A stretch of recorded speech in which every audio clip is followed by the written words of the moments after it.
New tonight from the ABC 7 I-Team, 1 year after a brutal hostage-taking at a West Suburban hospital, workplace violence protection for nurses is in the works. Investigative reporter Chuck Addy joining us tonight. He has details. Kathy, questions about caring for caregivers have taken a year to be answered by Springfield, but legislation that grew out of the Del Nor Hospital incident is moving forward. On May 13th of last year, a Kane County Sheriff's prisoner being treated at Del Nor grabbed an officer's gun and took 2 nurses hostage.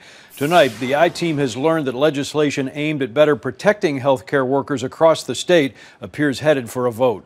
Offender is heading out the ambulance bay with a nurse. It was a horrifying hospital incident in Geneva. 2 nurses held, one of them tortured and raped by this man, Taiwan Salters, a 21-year-old car theft suspect with a long criminal history. Salters was supposed to be under guard at the hospital, where he was being treated for eating a jail-issued sandal and washing it down with cleaning fluid.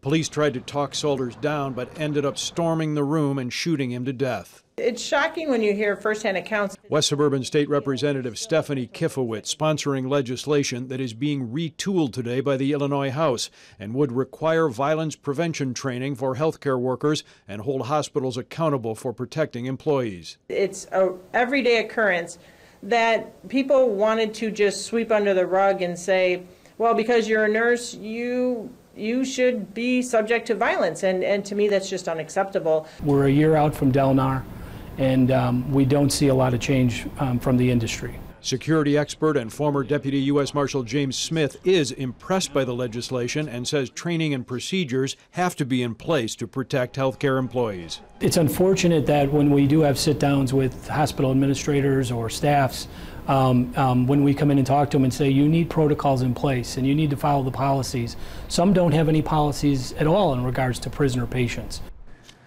This Saturday, Smith will participate in a free seminar on the Northwest Side for frontline hospital workers who may have to deal with emergency room violence. An Illinois State Police investigation of the Del Nor incident was recently completed and turned over to Kane County. That official report of the incident yet to be made public. County authorities there say the matter is still being independently reviewed. This new legislation they hope to get to the Senate at some point early next week. Quite a concern. All right, Chuck, thank you. Hey, if you like that video, be sure to subscribe to our ABC 7 Chicago YouTube channel.